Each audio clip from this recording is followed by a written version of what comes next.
I'm Chaitanya. I will be the trainer for you the next 45 days of classes, AWS classes. So what we are going to learn in the AWS and all the things that we will learn. First of all, the agenda of today's classes will be what is cloud, and the second one is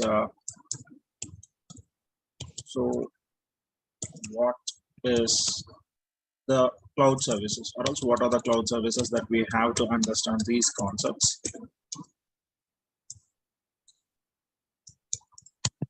So as per today's agenda, we need to complete these two things before going further.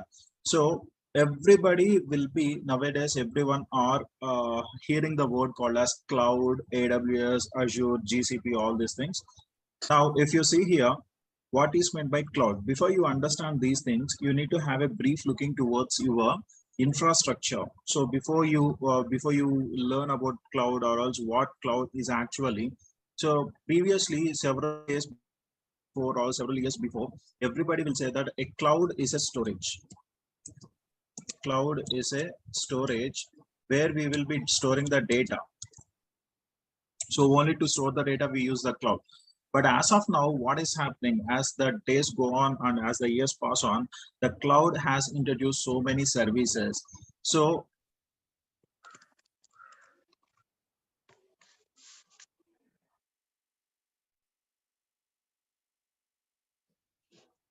we will discuss about that. Anyways, so a cloud is basically is all about the storage where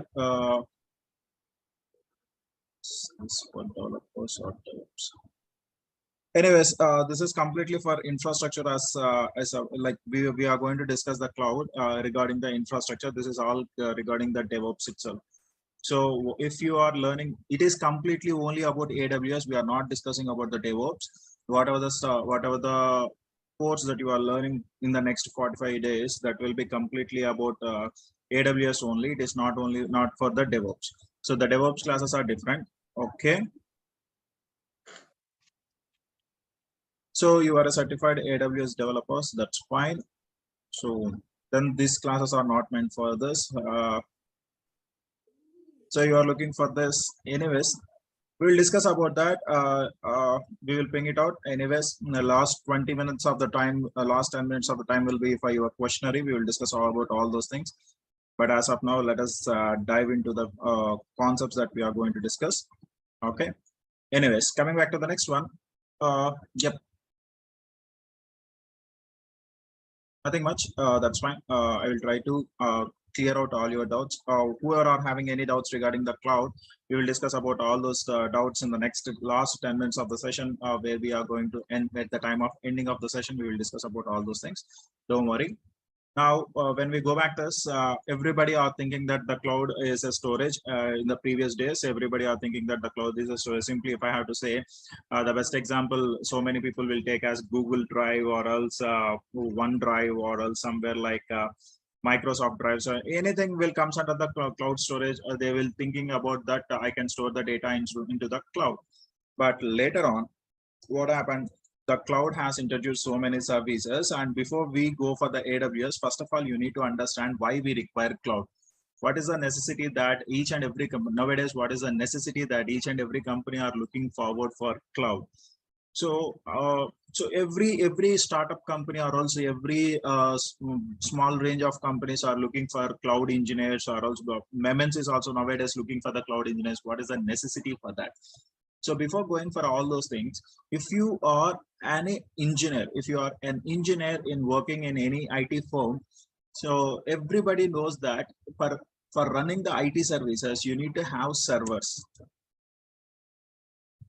So you need to have the servers, and you need to have network, and then you need to have the security appliances or all security devices. All these things you need to have. The collaboration of all these things, the collaboration of servers, network, and security, all these things will comes under a particular locality, or else particular what I can say, particular room of servers. Then that is called as a data center, where we are going to install all our servers. So servers, networking, and security. So what is meant by a data center? So if you need to understand this before going for the cloud, we need to understand the data center architecture. What is meant by data center? So a data center is a place where a large amount of server racks are installed. Inside those server racks, we will have the physical servers. So what is meant by this data center?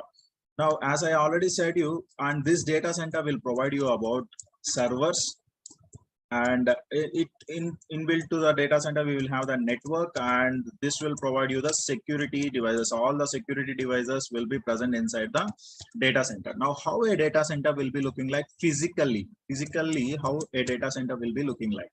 So if I go here,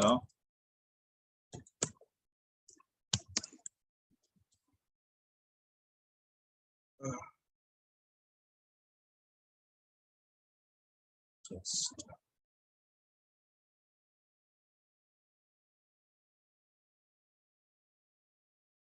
So if you see, these are the server racks where your servers are getting installed.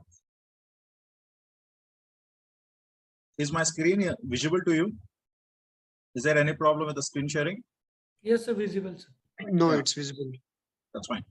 So if you see here, these are the server racks, or else these are the racks where inside your data center where all your servers are getting installed. And not only the servers, in these racks you can install the networking devices like routers, and as well as the security devices like firewalls. Everything will be installed inside these racks, and all the racks are present inside a data center. Now, if I have to show you, it's a very huge area. The data center is going to cover a very huge area. If you see in this picture, you can clearly visualize that how big the data center is all about. See that.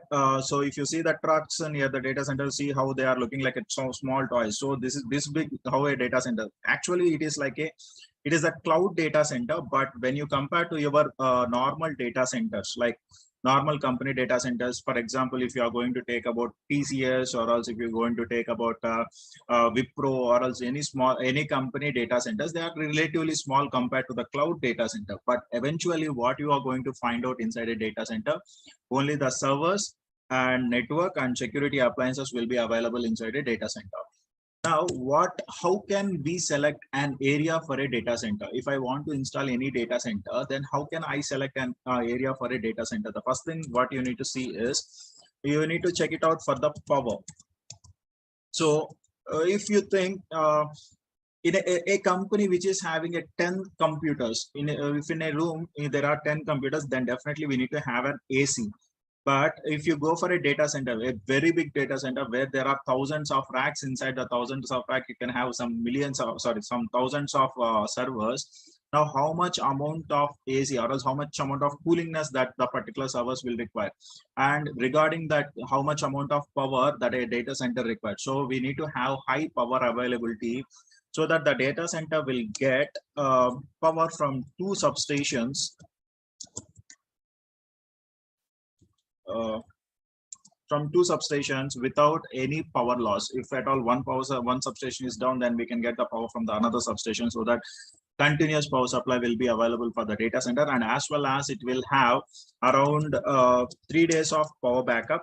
A data center will have 3 days of power backup, and that is how we can maintain continuity in the power thing. And the next one is the second one, and the most important one is networking.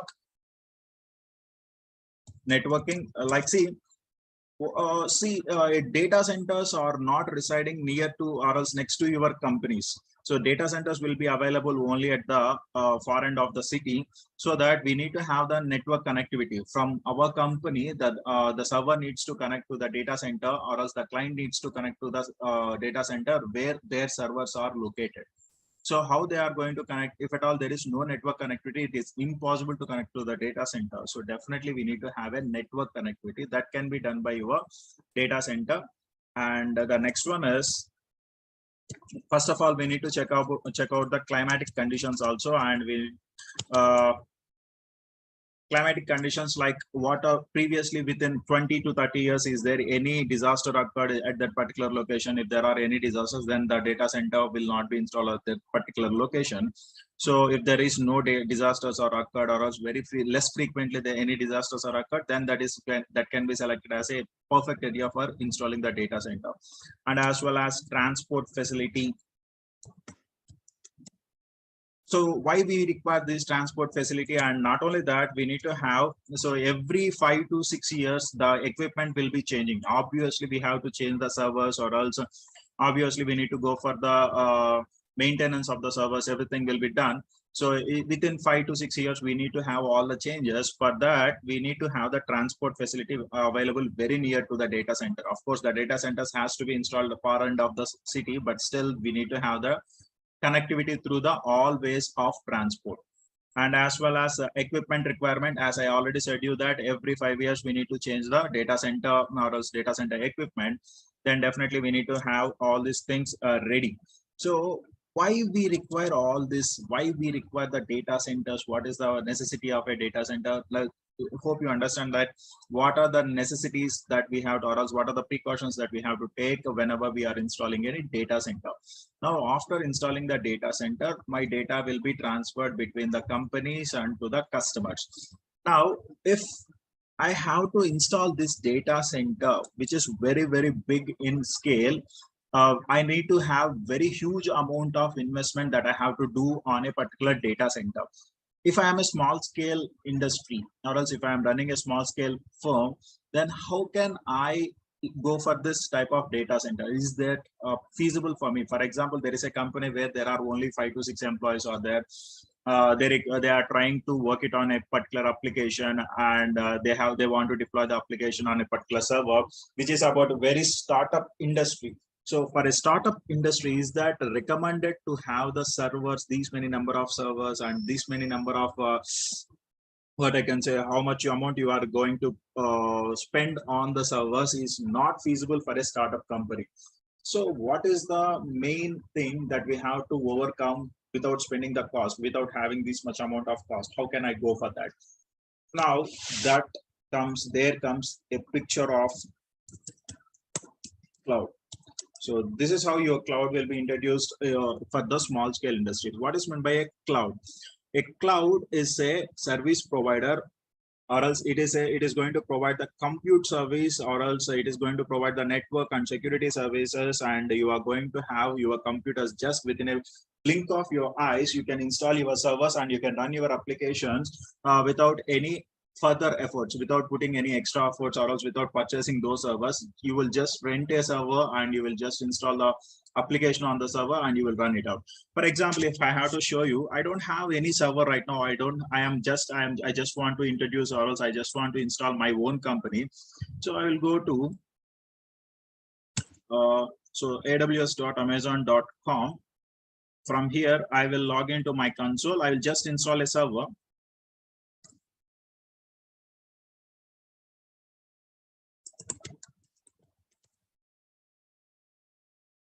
Give my password.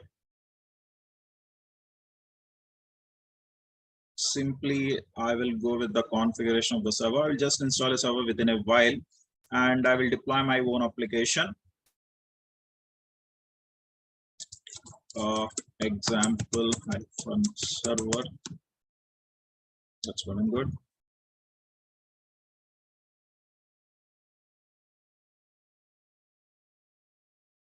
Now I'll select this and instance. And if you see here where I have connected, now I am in Hyderabad location, or else I'm in a remote location, but I am going to connect to the server which is created inside the North Virginia region. So between between Hyderabad and North Virginia region, definitely I need to have a connectivity so that I can access my server. Now let me take the server, let me take the remote of this server.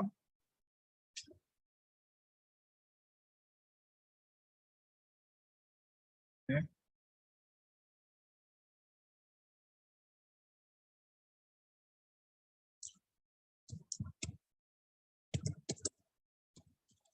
C2 user.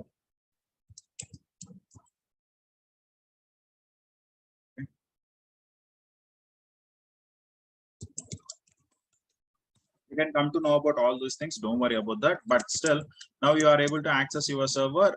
Now, if I want a website, if I want to have a website right now, I don't have any website running on the server.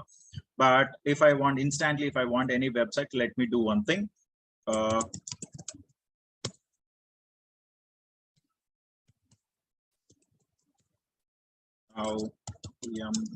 update y install Nginx. Now I'm going to install my web services, and eventually I'm going to get my website as soon as the Nginx has been installed on my server. Obviously, I'm going to get my services up, and I can run my desired website. So what is it is saying? Not available. Okay, that's fine. Is on Linux extras install Nginx.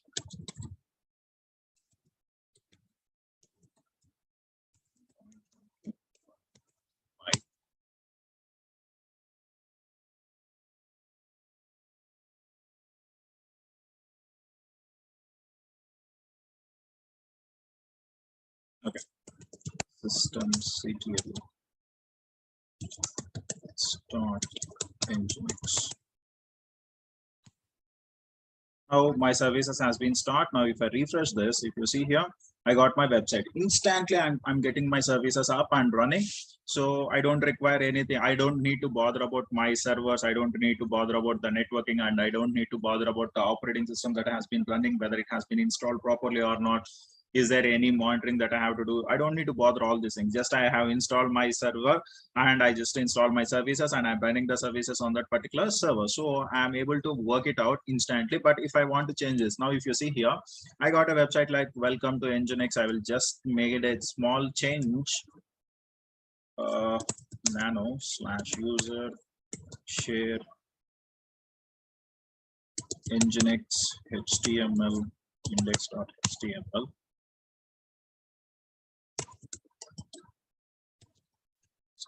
Welcome. Now I'll go here. I'll simply say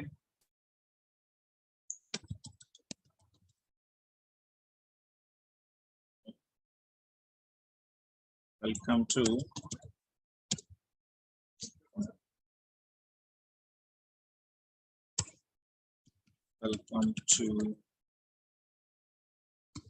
AWS trainings.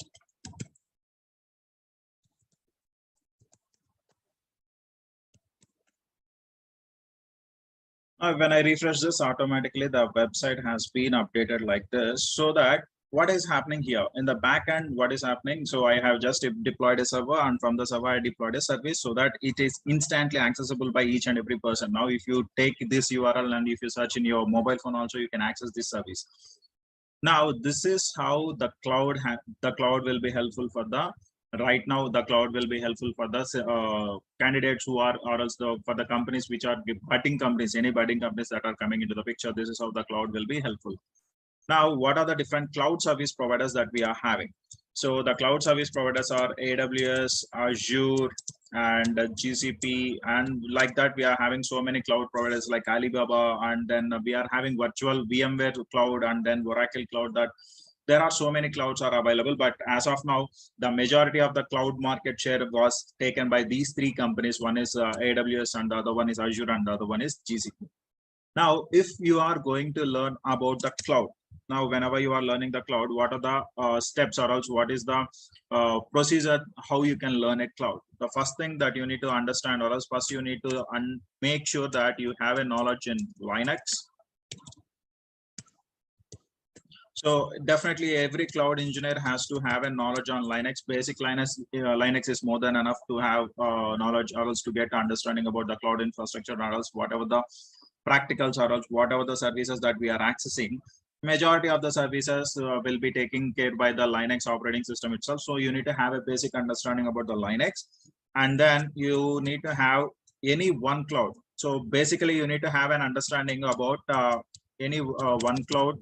First of all, you need to start your career by learning any one cloud, that is either AWS or else Azure. I am not saying you to learn about definitely you have to have an understanding. First you need to learn AWS and then you need to go for Azure.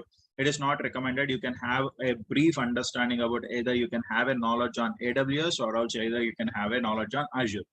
After learning that, then you can go with the DevOps,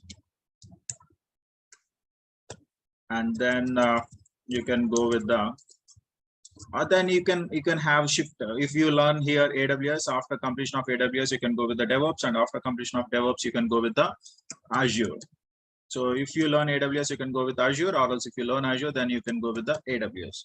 And after that, so it's recommended to have a knowledge on Kubernetes, and then you can learn if you are further interested to learn more about the cloud, then you can go with the GCP configurations. And then lastly, now each and every company are requiring the candidates who has the knowledge on infrastructure and as well as the coding. So definitely they are looking for an engineer who is having knowledge on any sort of coding. I will recommend you to have a look over the Python.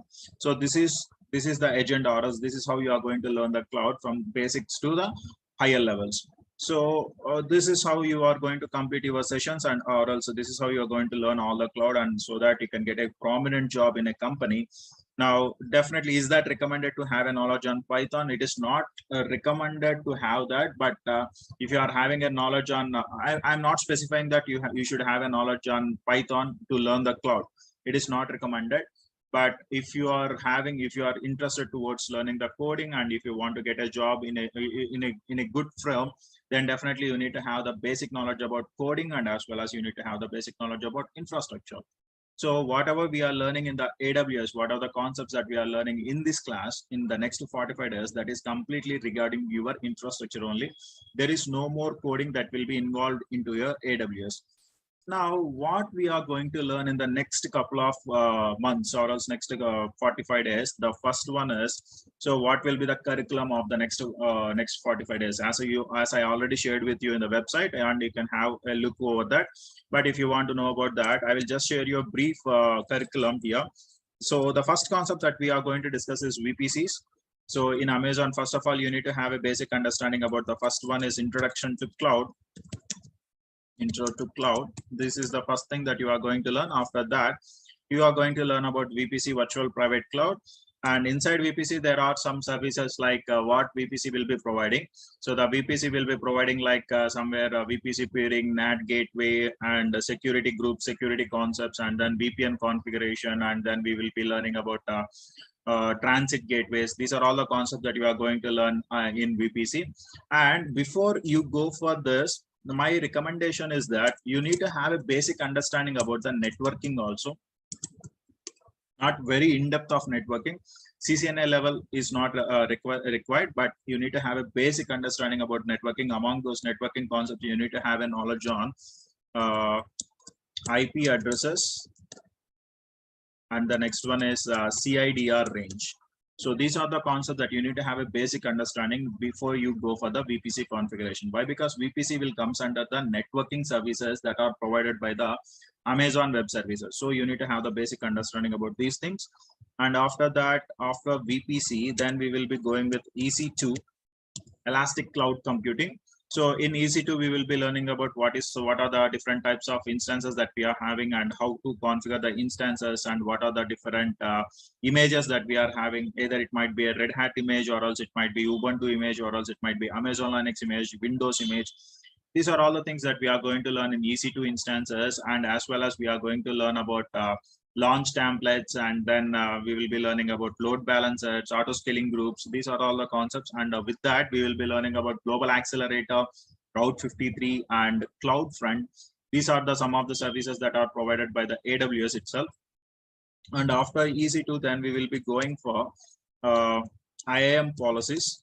So it's just a 2 to 3 days of classes. IAM, identity and access management, where you are going to know about who are users, what are the roles that we can specify, and then we will be going with the role-based policies, and then we will be going with the role switching. These are all the concepts that you are going to learn in IAM. And then we will be learning about, after IAM, Then we will be learning about S3 buckets. As we already know that S3 comes under the storage that is provided by the Amazon itself. So S3 buckets, simple storage services where we can store a huge amount of data. When you go for the EC2 instances, there is a storage called as EBS where you can store up to 16 TB of data. But when you go for the S3 buckets, here you can store huge amount of data, huge, like more than 16 TB. You can go with the unlimited storage. So that is provided by the S3. And then we will be learning about some of the concepts like RDS. Inside S3, you will be learning about EFS. So S3 Glacier, EFS, FSX, these are all the concepts that you are going to learn in S3. And when you go for the RDS, relational databases, so you will be learning about MySQL. And then NoSQL concepts will be there. Under NoSQL, I will be trying to show you how DynamoDB will be working out. So these are the concepts that you are going to learn. After that, you are going to learn about CloudWatch. And finally, we will be learning about cloud formation. If possible, then there is a concept called as a data migration. So data migration will be there from on-prem to cloud. This is completely optional. I'm not going to completely rely on this, or else I am not going to completely give a picture about how a data can be migrated from my on-prem to the cloud. But if in case if it is possible, then definitely I will go with the data migration also. These are the concepts that you are going to learn in the AWS. Hope you have a clear picture of what you are going to learn and how you are going to work it out. So is there any queries regarding this? If you have any doubts, you can ask me right now, or else we will go further.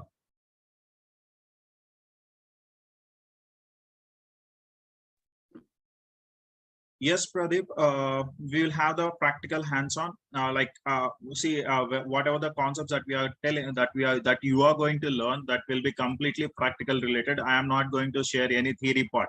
So in AWS, whatever we are doing, it's completely practical itself.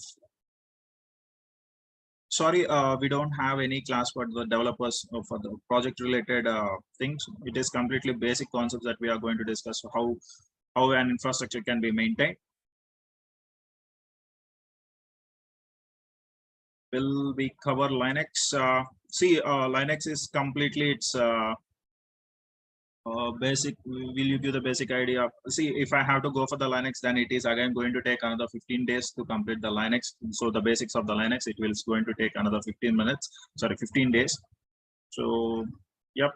So if I have to say you, and if there are any Telugu people, there is a just let me show you my channel over here. Is it? Yeah.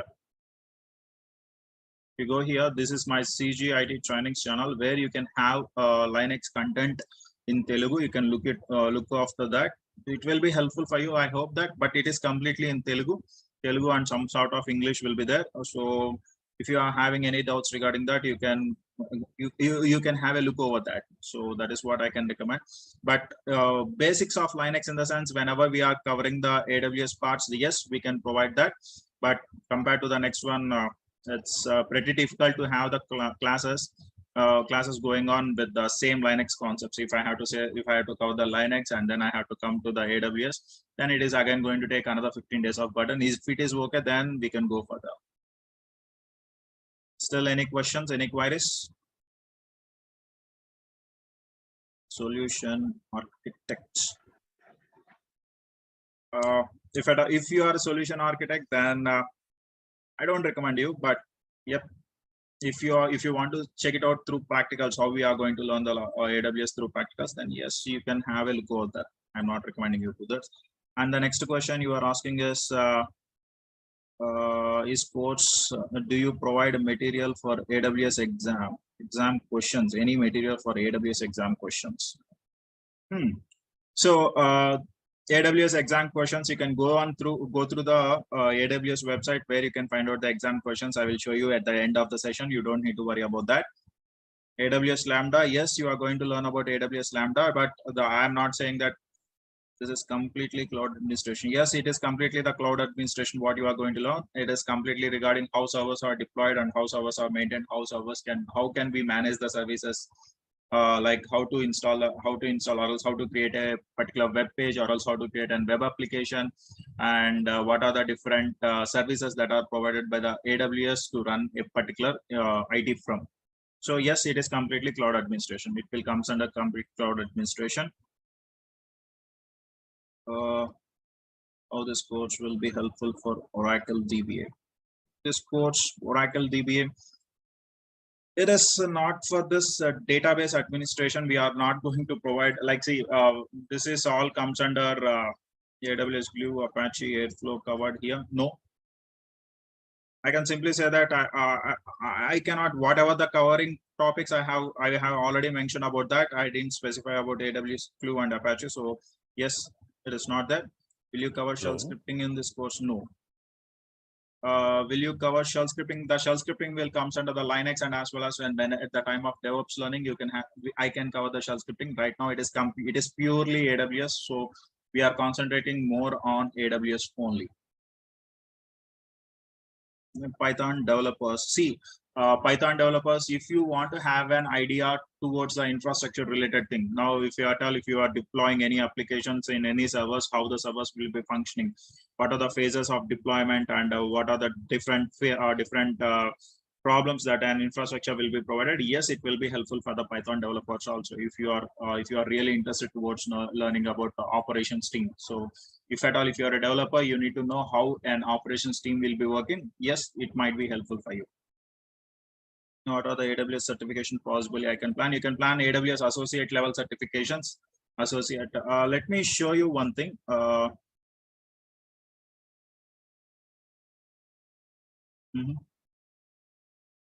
So if you are completing this course, you can plan for this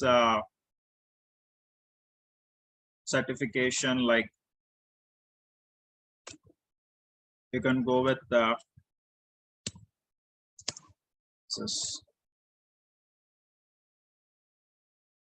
excuse me, just give me a second.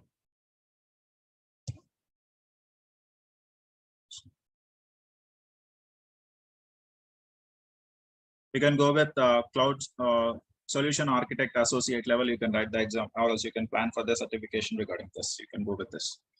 Or else, if at all, if you are having any knowledge about prior knowledge about Python or else any coding, then you can go with the developer, and then you can go with the sysops administrator. These are the three levels of three associate levels, so you can plan for. See, Django is not covered in, sorry, Django and AWS, which is the best suitable for Python. Why you are asking the Python questions in AWS classes? This is completely AWS. We are not Django and Python. Django is a framework that is available in Python, not in AWS. So please, if you are having any questions regarding the Python, or else it is not completely for developers. So if you are having any questions related to, I already said you that Glue will not be provided. Yes.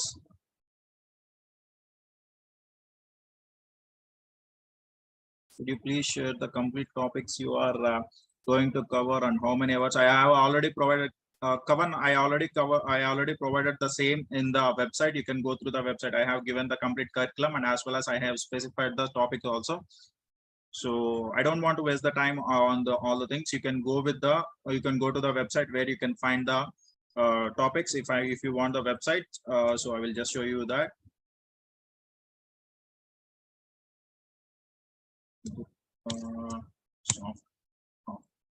Now, if you go to this website, here you can have the curriculum where you have registered. So, yep.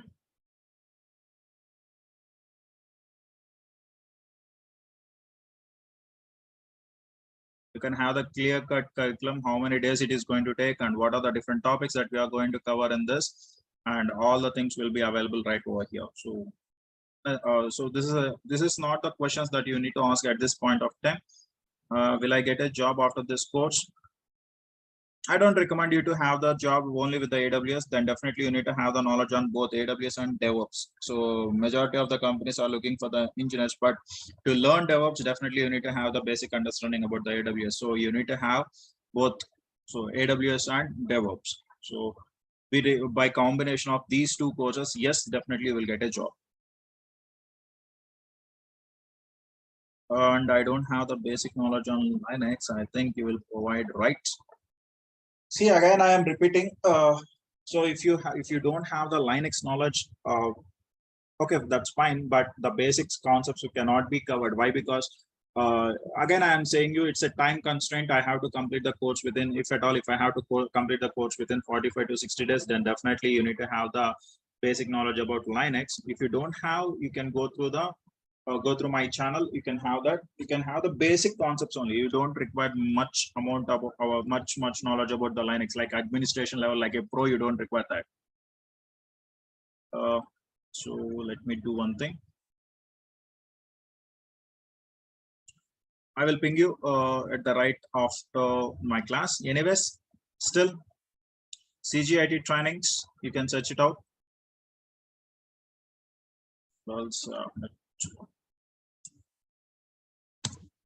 So this is what my channel. You can go through that. You will be having the basic concepts about the Linux, not in depth about that in the channel. Yes, it's a regular class, and yeah, when I go for this, just let me complete this. So our class timings will be 7 to 8 and 7 to 8 a.m. every day from Monday to Friday. Monday to Friday, the classes will be there, and weekends will be off. Weekends you don't have that. So that's about your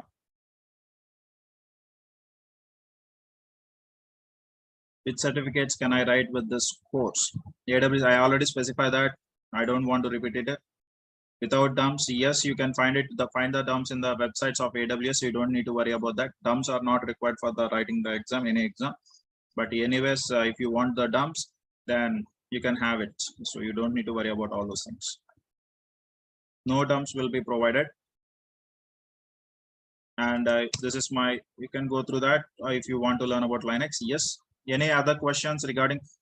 Don't go for the Python programming and all the things. We are not going to discuss about the Python programming. I am clearly, again, I am saying you that we are completely into the infrastructure as a service. After that, we are not going to discuss anything regarding the programming itself.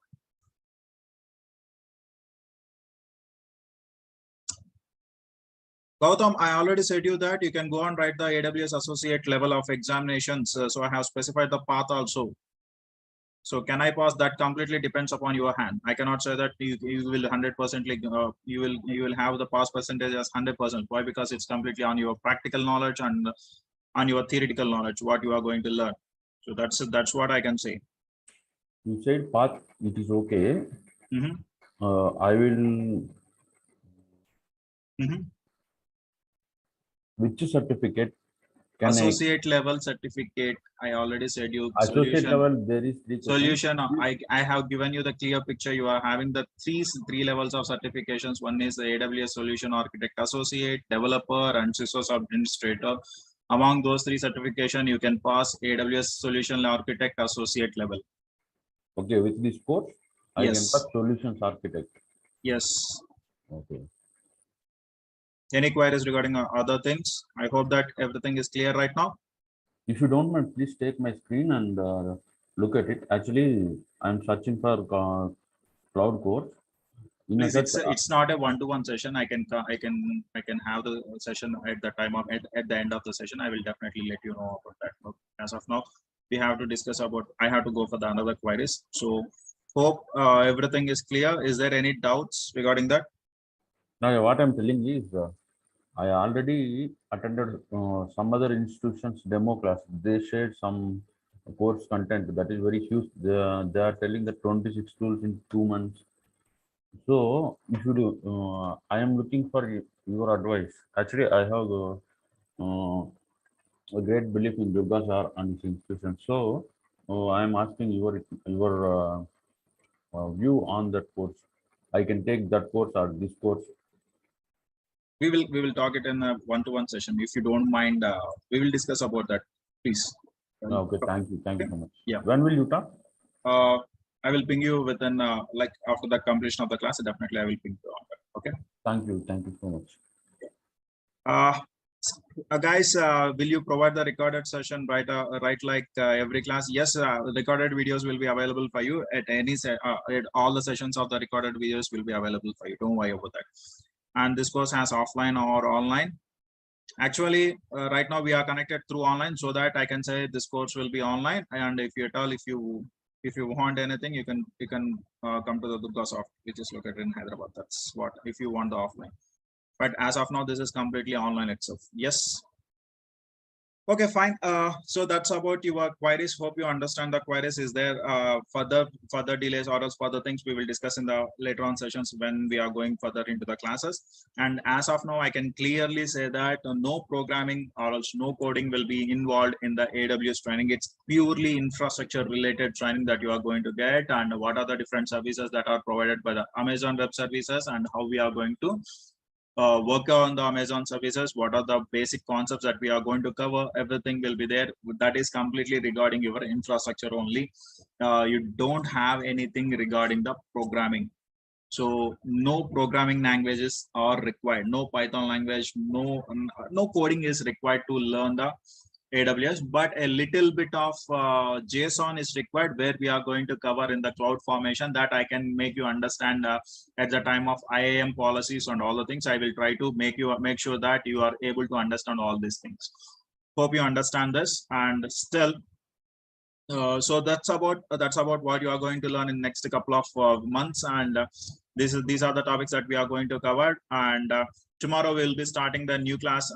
So tomorrow we will be starting about what is meant by IaaS, what is meant by PaaS, and what is SAS, and what are the different types of clouds, and how we are going to create an AWS account. And then we will be covering all these small things after the completion of the class. Then the first 3 demos are the free demos. You don't need to worry about that. And afterwards, from Monday onwards, whatever the classes are going to commence, that classes will be completely, whoever the students that are registered into the course, they will be having the complete sessions for that. And finally, that is what I want to make it out. And the course content has mentioned on the Durgasoft portal, everything will be covered. Yes, of course, whatever the content that has been mentioned on the Durgasoft portal will be covered. Is the same link do we need to use to join? Yes, of course you need to join. So the same link you need to have. Okay, so whatever the course content that is provided on the Durgasoft portal, as I already showed you the website and what are the contents that we are going to cover, you can go through this, so that whatever the topics that I have specified over there will be covered in the next couple of months. You don't need to worry about all those things. Okay. Can I get any course completion certificate after this? That can be said by the Durgasoft management team. You can contact the management team at the time of payment. They can give you the clear cut picture about that. You don't need to worry about the course complete certifications. Yes, all the things you will get. Don't worry. So hope you understand the session. Finally, what I want to say is welcome to Durgasoft. And yes, from tomorrow onwards, we are going to dive into the new concepts, what you are going to learn, new concepts or else new world of the cloud you are going to learn. And then you will be understanding a few more concepts regarding the cloud infrastructure only. What is meant by VPC, what is meant by EC2, what is meant by EBS, what is meant by S3, what is meant by CloudWatch, RDS, DynamoDB, S3 buckets, IAM policies. These are all the concepts that you are going to learn. Am I clear on that? Is there any queries regarding anything like Python coding or else anything you want to ask? You can ask me right now. And if there is no queries, then yes, we'll stop right here. And tomorrow we will be joining. And the sessions will be of 1 hour. Sometimes it might be prolonged to 1.5 hours also, depending upon the course content or else depending upon the content or else depending upon the topic that we are going to learn. Sometime it might be prolonged a much bit later.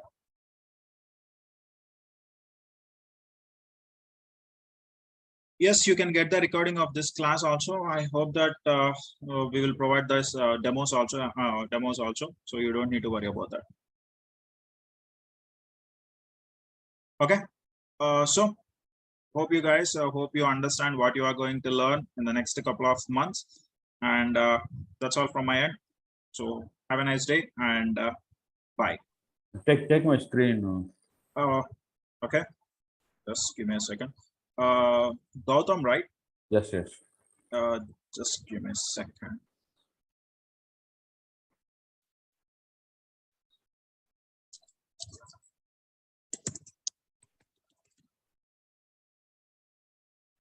Can you ping me on this? Yeah. Just give me a second. You can ping me on that so that I will support you on this. After all this class has been completed, I will Okay. just Your okay. mobile number, right? It's not mine, but yes, you can ping it on that. Okay, don't worry. I will give you an instant reply on that. So yes, Okay. that's all for today. Have a nice day, guys. And Gautam, you can ping me on that. I will discuss about that. This number has WhatsApp, okay? Yes. Okay, thank you so much.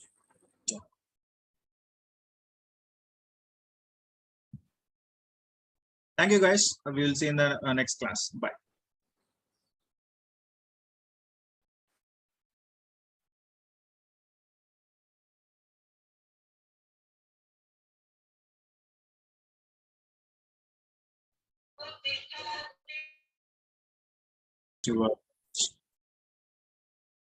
So who are eligible for this for the learning of this course, and what else then we have discussed about how you have to learn the course, what are the different stages that you have to learn the cloud. So first of all, you have to complete Linux, and then you have to go for AWS, and then you have to go for DevOps, and then you have Kubernetes. This is what we discussed, what is a path of learning cloud. And then we discussed about what else and just I have given us some clarification regarding your uh, cloud and all of things. So what are the scenarios that we have to take, and I have given you some curriculum regarding your cloud. And now today we will be discussing about as we have already discussed about the cloud, what is meant by cloud and all the things.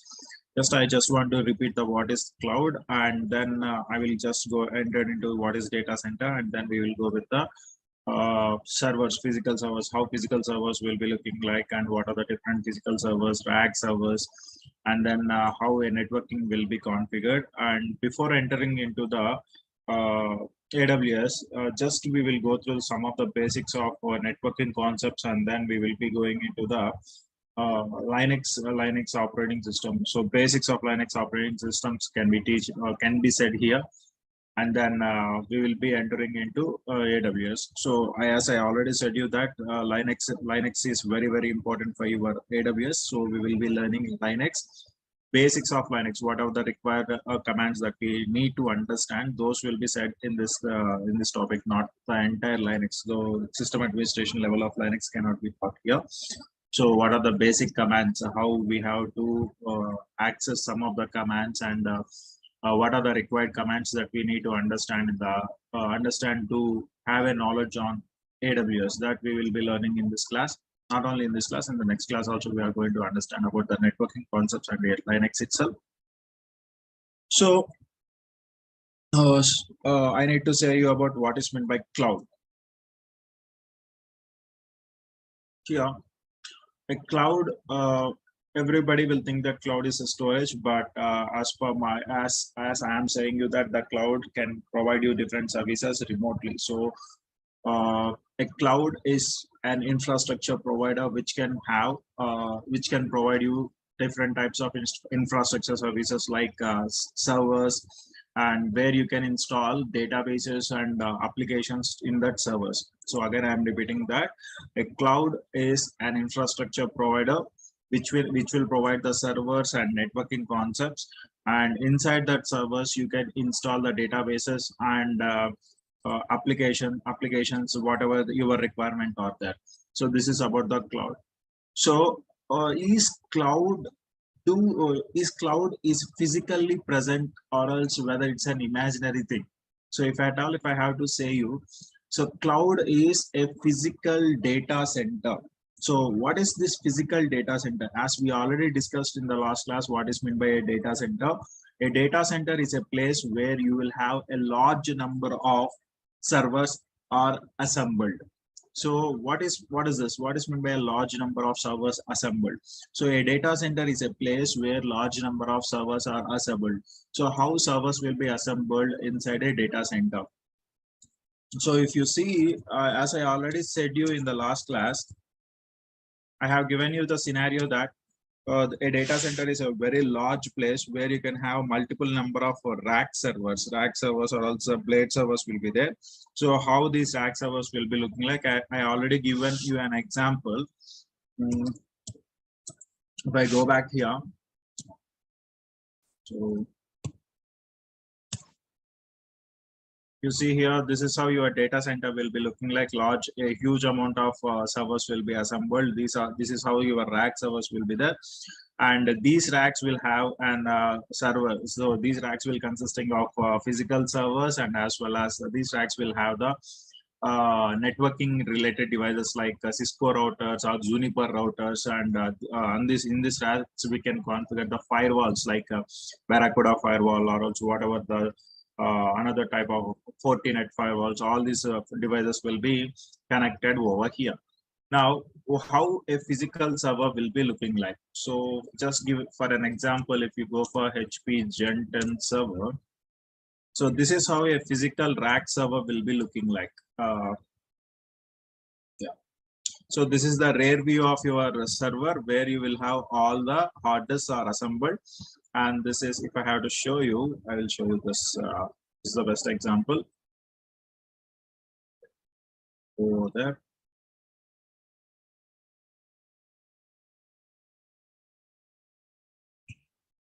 You take this.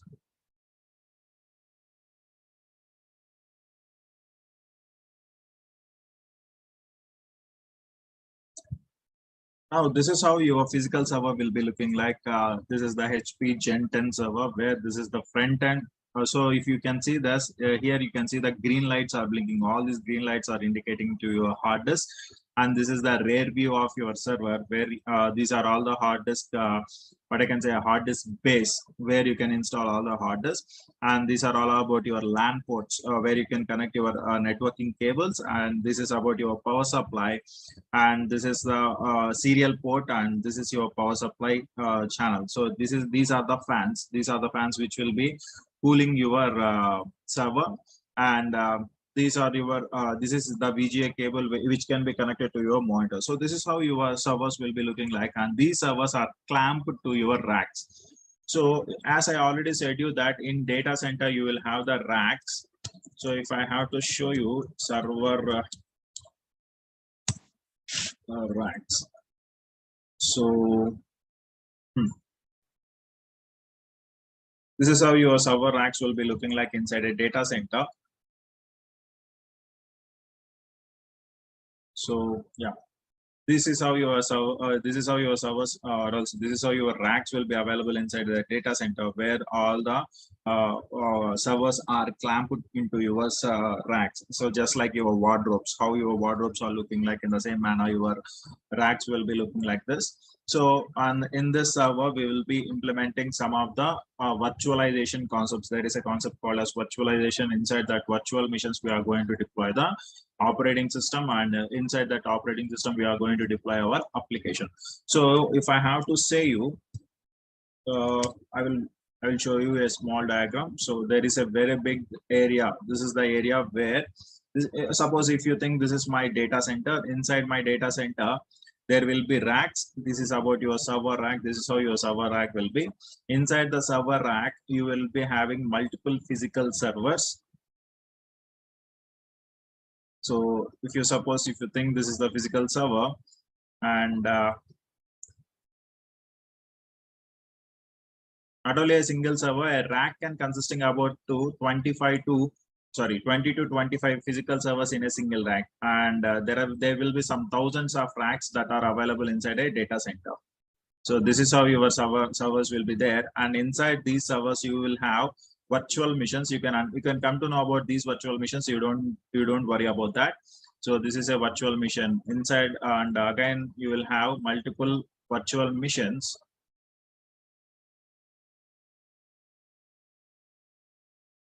Like this, you will have the virtual machines, and inside the virtual machines we are going to implement the applications, and inside we are going to implement whatever the applications that we require. So this is how your server rack will be having, and inside, and there will be multiple server racks that are available inside a data center. So this is how your data center will be looking like. So now each and every rack will be interconnected. In each and every rack will be interconnected through networking. So we are going to lay networking between all the racks, or else network cable between all the racks, so that each rack will be having the communication, or else each and every server will have the communication with the another server. So two servers will be getting communicated with each other. And here you need to understand one concept called as I am discussing here, you need to understand what is meant by network. So and then what is meant by networking and all the things. And here you need to, very most importantly, you need to understand IP address. What is meant by IP address? These are the few terms that you need to have a brief understanding. Now, when I get back to the data center, as you have understand this, this is what the data center is. The collaboration of multiple physical servers in a single place is called as a data center. And a cloud is like a very big data center where we can have a collaborative of multiple servers and networking devices and security devices. And this cloud will provide you the services. This cloud will provide the user required services. Whether the user want any storage, yes, it can be provided through cloud, or else user want any servers, it can be provided by your cloud, and whatever, whatnot. A cloud is going to provide each and everything that a user requires. Now, we will be knowing about what is meant by network and what is meant by address in a meanwhile. But so here I need to complete, or else here you need to understand a few more concepts, like what are the different service models that a cloud can provide. See, now I am saying that a cloud is going to provide you the servers, networking, and or else networking related things and applications and databases and all the things. How it is going to provide that? So here we are having some cloud service models. I will call them as IaaS, or simply I can write IaaS capital S, which means infrastructure as a service, or it can be written in the form of IaaS. In the upper case also you can write like this. So here you need to understand what is meant by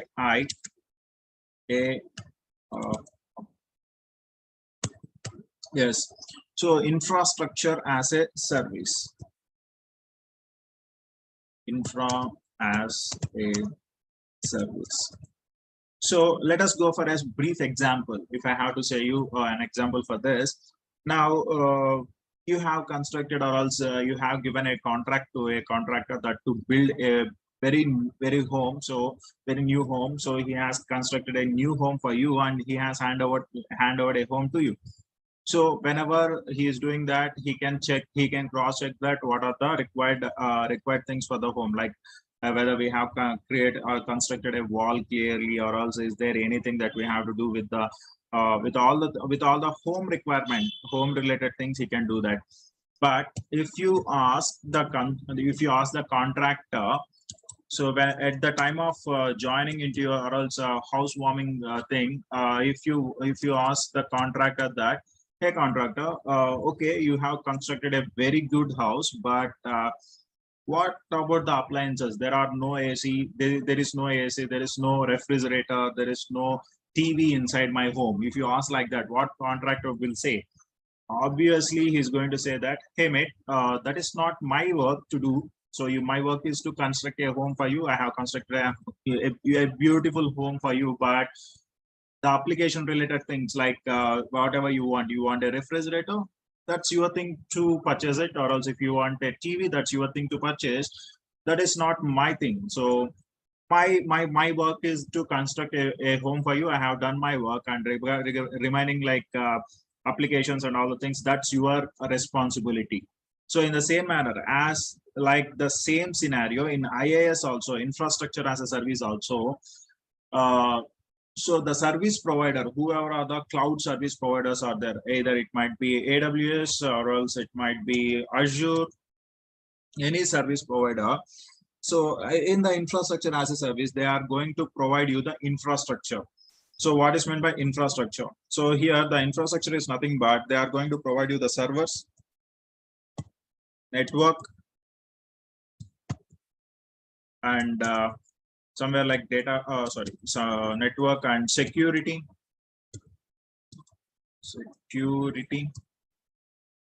So these are the things that they will be providing. And inside the servers, if you want to launch SQL application, or else if you want to launch Python application, MySQL application, Postgres application, that's completely depending upon the user requirement.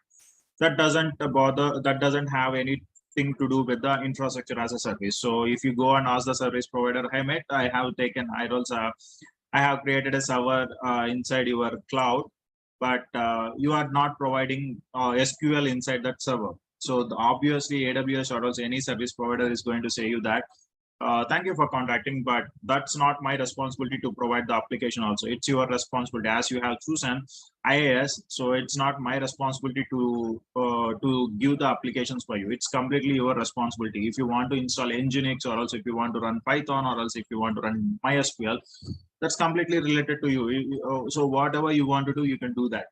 But this is the silly question which you are asking, because you have opted for infrastructure as a service. So what I can do now, if at all, if I want the applications should be installed inside the server. So if I have to show you an example for this, let me go back here. I will be logging into my AWS account.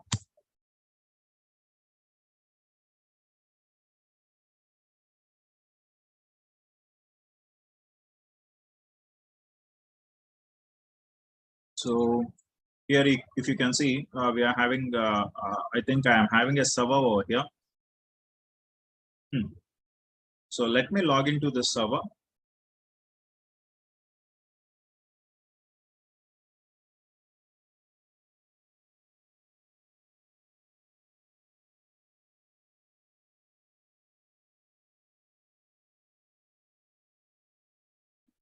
Am I able to log into that? Just give me a second.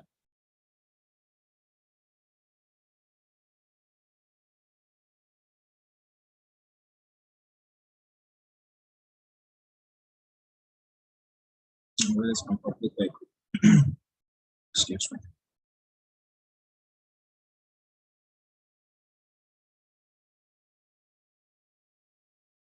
Once we complete this, once we complete the basic things, then I will show you what are the lab requirements, what are the softwares that you want to have to understand AWS. So what are the different softwares like Putty? Actually, that is called as Putty, but as per our Indian English, then that name has been termed as Putty.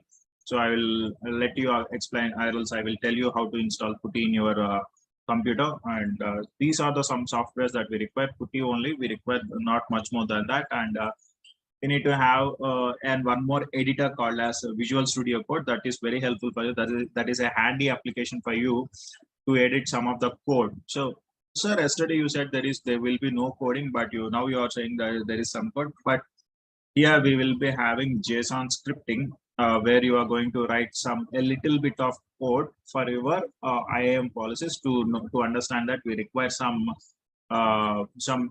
application called as Visual Studio Code. I will make you understand about that. Don't worry.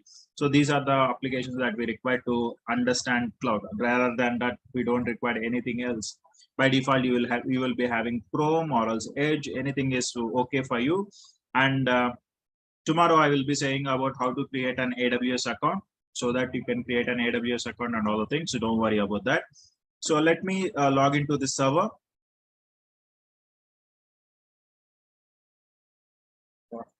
So open to server.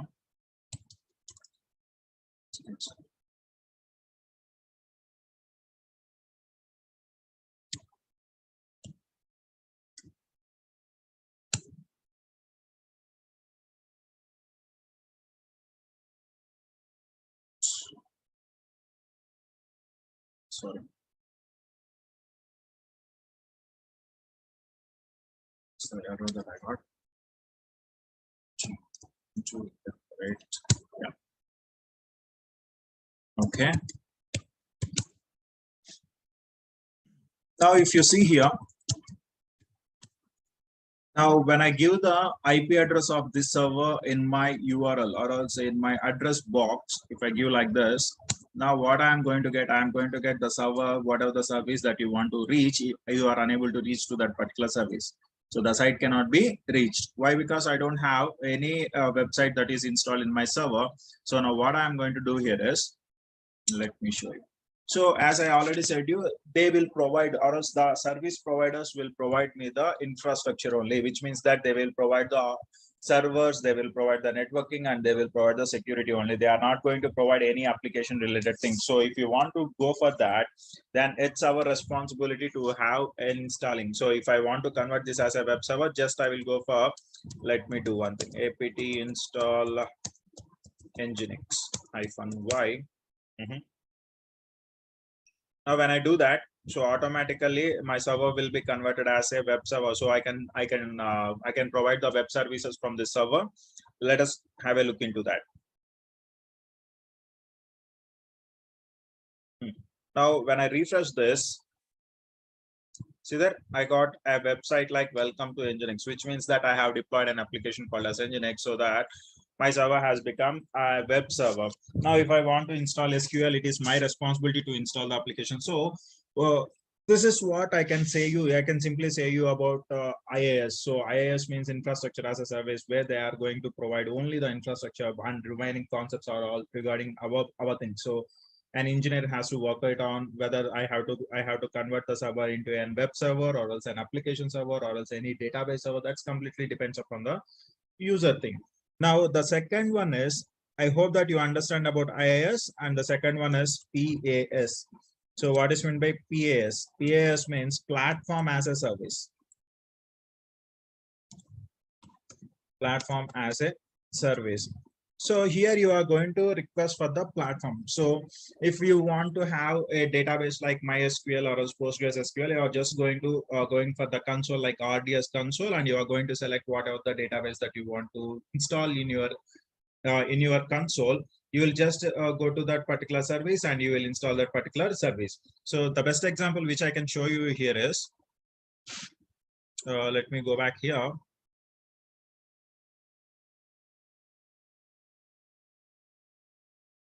So yeah, if I open this,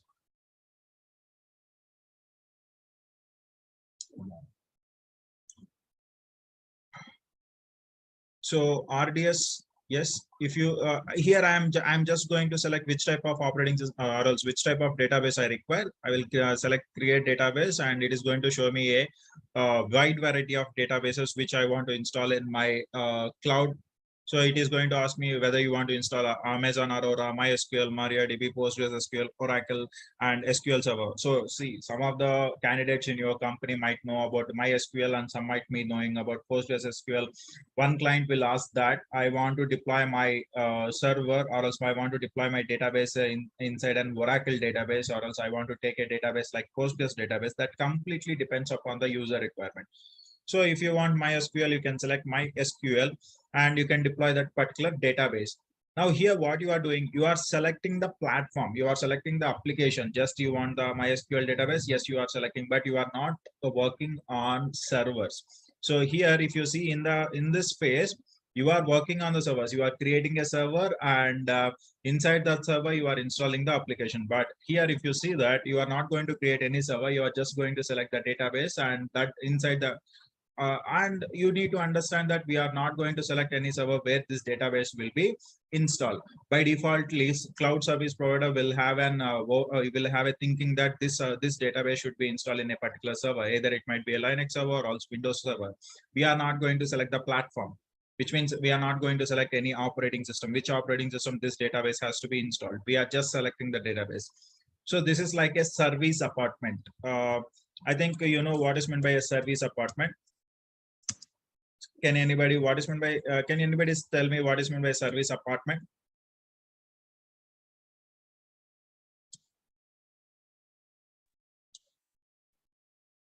Yes. So basically service apartment is something like everything will be provided, including food, stay, accommodation, this kind of thing. So we should go on stay similar to that when we choose the platform here. So yes, everything will be provided. We just go on. Very nice, very nicely said. There is a small correction here. A service apartment, they are not going to provide any sort of food. but they are going to provide the entire equipment or else entire applications that we require. So they are going to provide us the infrastructure like home and all the things, and they are going to provide us what are the applications that the user requires. And they will clearly mention that, and whenever they are handovering the apartment to the user, they will clearly mention that these are the applications. So if you go inside the service apartment, and there will be definitely there will be some television, there will be fridge and a refrigerator, and there will be washing machine. And if you go inside and ask the whoever or the contractor or else whoever or the mediator, if you ask him, you are having a television called a television like mi television is there, but I want sony television. So then obviously the contractor is going to say you that, mate, sorry for that, as you already checked into that. So whenever you are looking for any service apartment, you will be going inside a website and you are going to check out all the applications what are available inside that particular apartment. So you have checked that completely, right? Then why again asking you for the different equipment what you are used, what you have seen. So you have seen that we are going to provide you the this particular television and this particular brand of AC and this particular brand of refrigerator. You have seen and you have accepted all the terms. Now you when you come here, you are asking for the different terms. We are not going to provide you. So whatever the services that we are providing, whatever the company or else whatever the brand that we are providing, you have to accept it. So in the same manner, if you go back here, here you are going to select the here you are going to select my databases, and you will select MySQL. Again, whenever you at the time of installation, I don't want on Windows, I want on Linux. So first of all, the user don't know on which platform this particular SQL is going to be installed. Either it might be Windows platform or else it might be Linux platform. But still, the user cannot ask for the platform. So that is what I want to say you about the past, where you will have just they are going to provide you the softwares, or else they are simply going to provide you the platform as a service. And the next one is SaaS. SaaS. So this is called as software as a service. Software as a service. Now, what is this software as a service? This is like completely you are going to stay in a hotel where they are going to. So the best example is the hotels.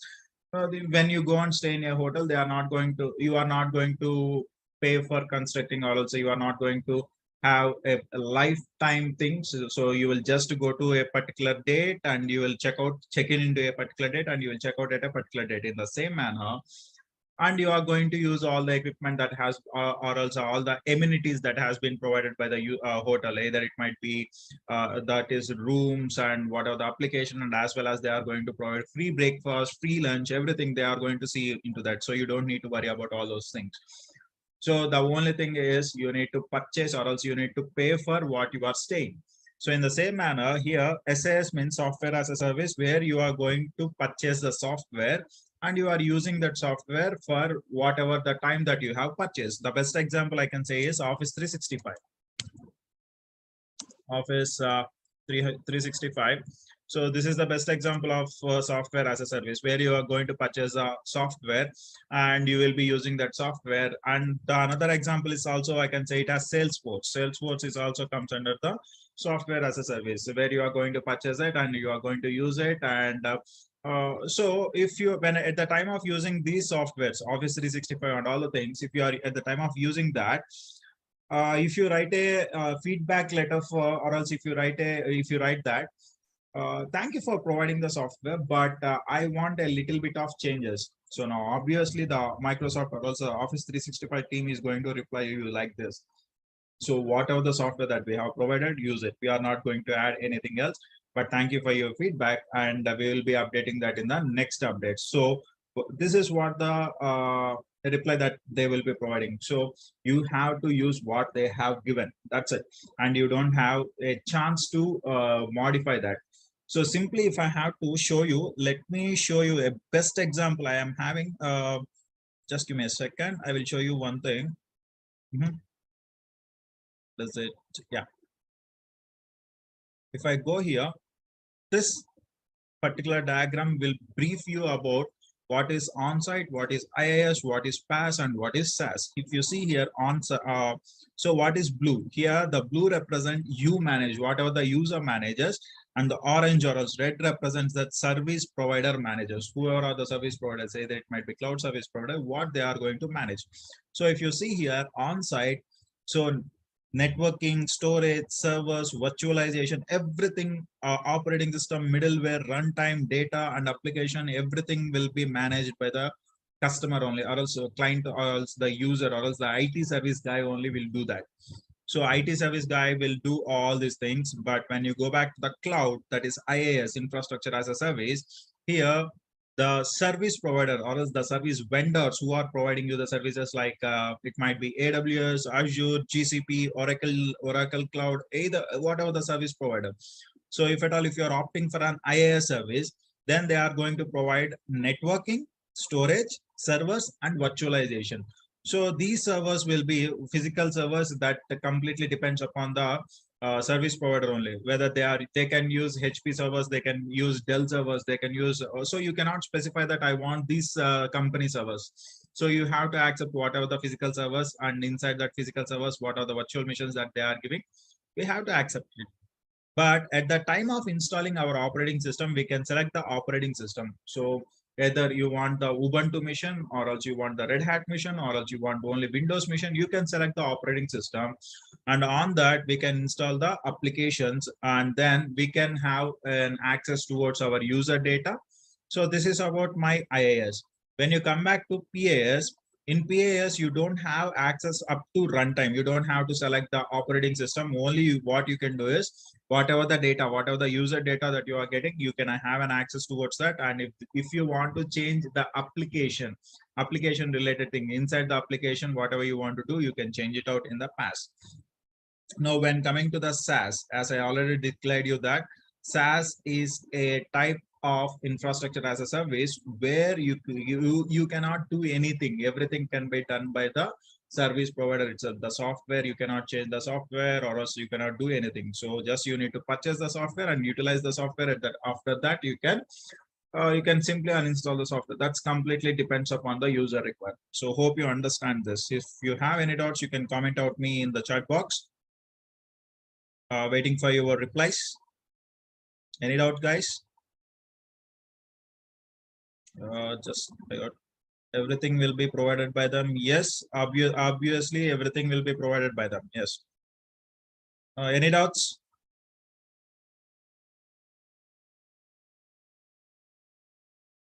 You can type in the chat box. I'm waiting for your reply, guys.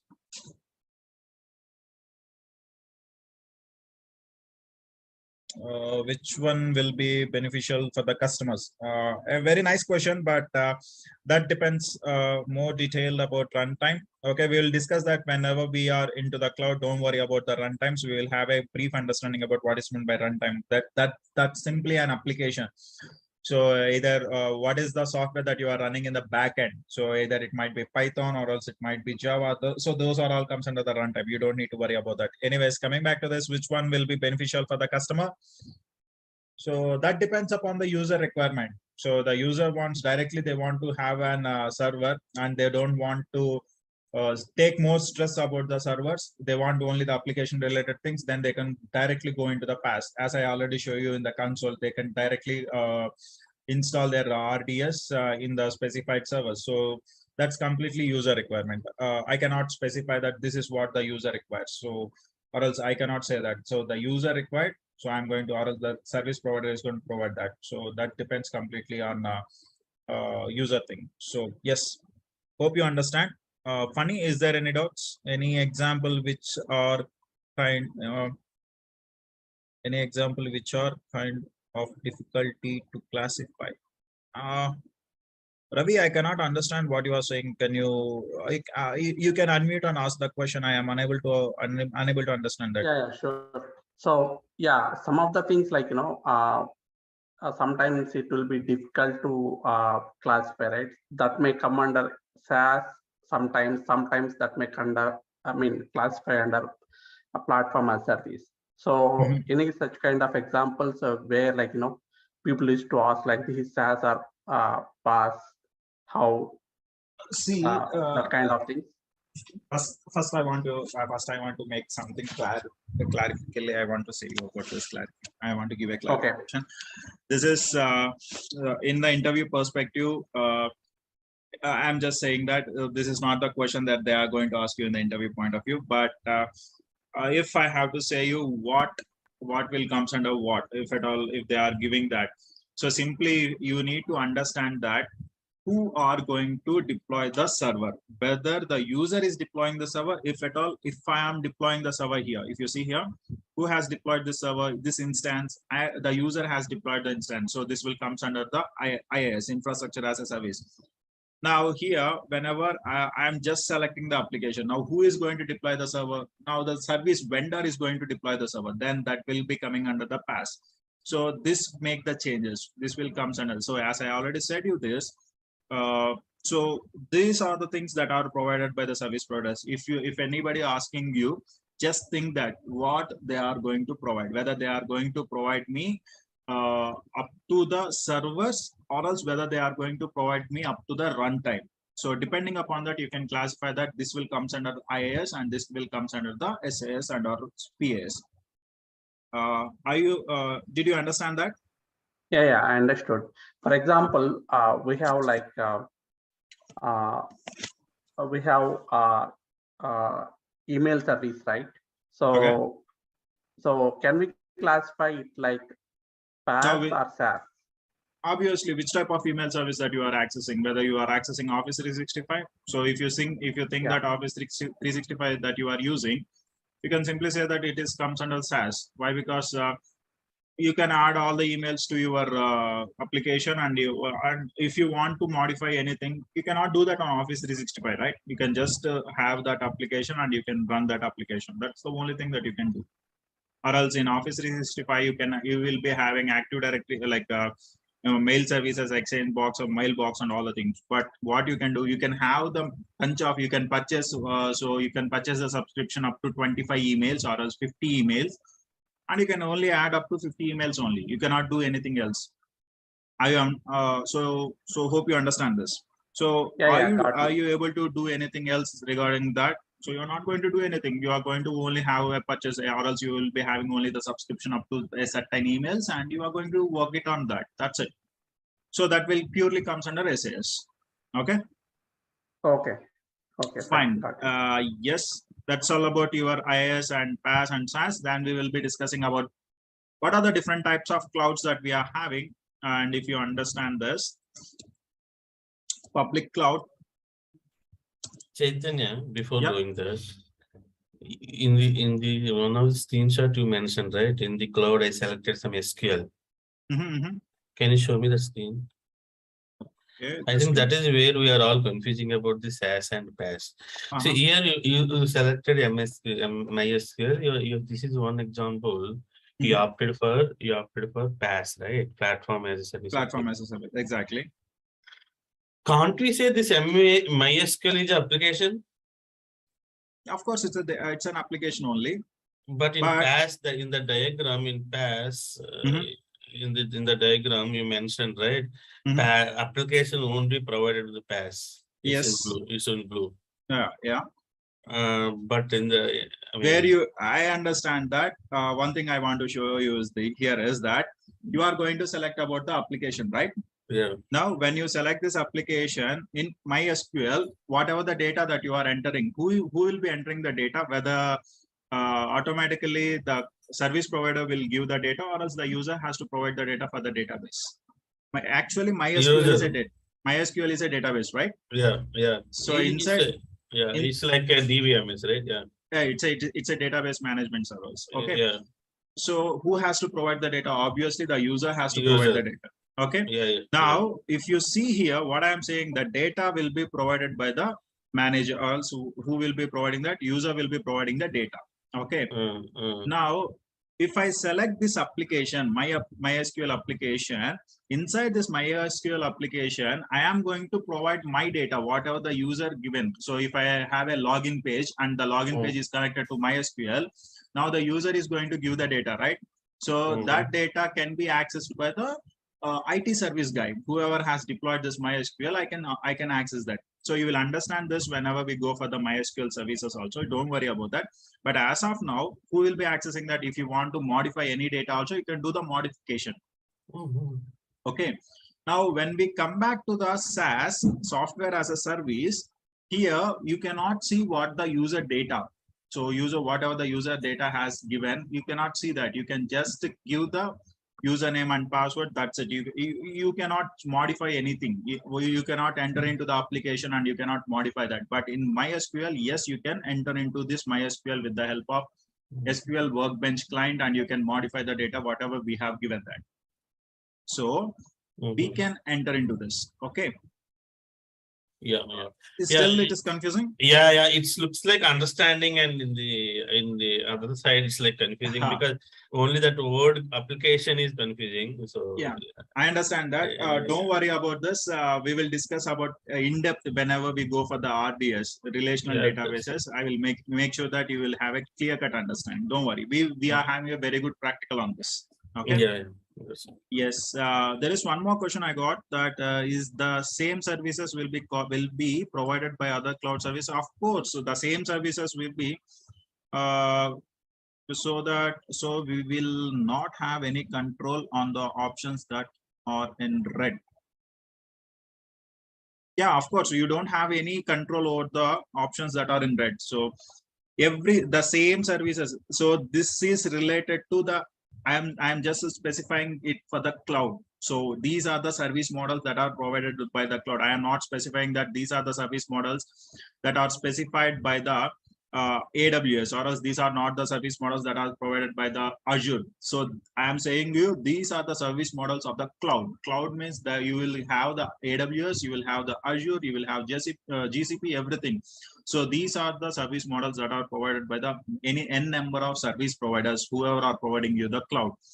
So everything in the red or else everything in the orange can be not handled by the users. So it is completely handled by the service providers, whoever are the service vendors are there, they are going to provide that. So you don't need to worry about these things.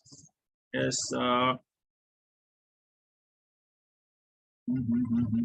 Is there any another questions? Hope you understand. Funny, is that clear? Fine. Okay. Now, when we go back to this, what are the different types of cloud? I will just go for a briefing about this, and then we can wind up the session here. So public cloud, and we will be having private cloud, and we'll be having hybrid cloud.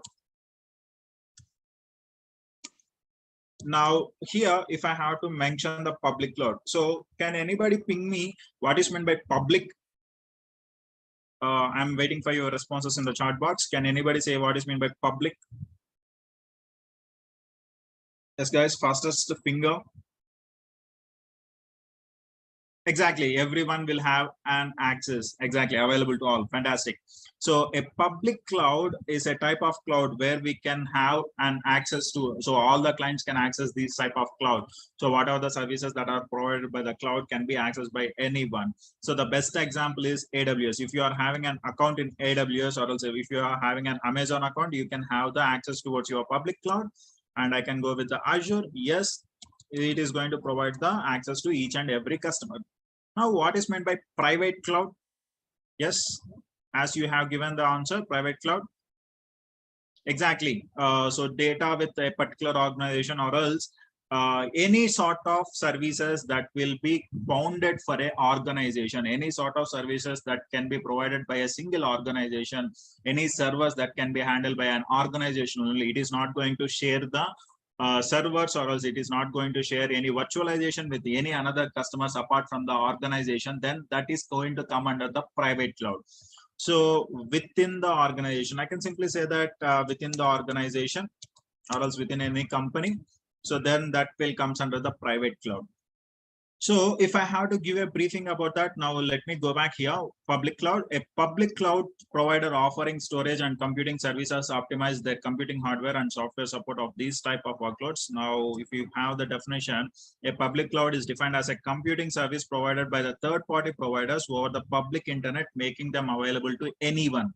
So here the most important thing is So the service providers will be providing the services to the customers, any customers all around the world through the public internet. Then that is called as the public cloud. Now, what is meant by private cloud? If you see here, a private cloud is a cloud computing deployment model where the customer controls or owns the data center providing the cloud services. So whoever are the customers, the customer are going to have their own data center, or else they will have their own servers.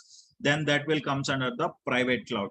So they are not going to share this with any another third party customers, or else any outside customers. They are not going to provide the services to them. Then that will comes under the private. So privately we are doing in the sense that's completely in a single organization. So they are not going to say that. Now the next one is hybrid cloud. The best example of the hybrid cloud is connecting or else combining the public services and private services will comes under a public hybrid cloud. So what is this connecting thing? Now if you think here, for example, let me show you like this. If there is a this is my organization. Okay, so inside an organization, I am having a very big server, or else a production server is there. And in this production servers, whoever are the clients, they are accessing this production server and they are accessing the website, and whatever the data that they want to store, they can store this data. Now, what I think is that saving the data in only one server is not very good for me. So what I have done, I have migrated the data, or else I have copied my entire data into a public cloud. So there is I have taken a cloud access like AWS access or else Azure access, and inside the console I have created a server. So I have purchased or else I have taken a rent of a server, and now what I'm doing, I'm transferring my entire data from my on-premises server to my cloud servers. From on-premises server to the cloud server, I am transferring the data, or else I'm saving the data. Now the data is available in the on-premises server, which means in my physical server, or else in my private location, and as well as the data is also available in the public location. This is also so I'm accessing both. I am accessing the public cloud and as well as I'm accessing the private cloud. Now this will comes under the hybrid cloud. Now, this is the best example. Hope you understand what is meant by a hybrid cloud. Now, this is all about the different types of cloud services, a public cloud, private cloud, and hybrid cloud, where public cloud means the cloud services that are provided by the, or else that are provided to the entire public or else entire users through a public internet. And a private cloud is a cloud service that are provided within an organization, then that is called as a private cloud. And the services that are having the combination of both public cloud and private cloud will comes under the hybrid cloud. So this is about your cloud services. Hope you understand the different types of clouds. Is there any doubts here? Yes, expecting a reply from the chat box. Hope everything is clear. Is there any doubts? Okay, fantastic. Can you give me some examples? So the best example of public cloud is, as I have given you, AWS and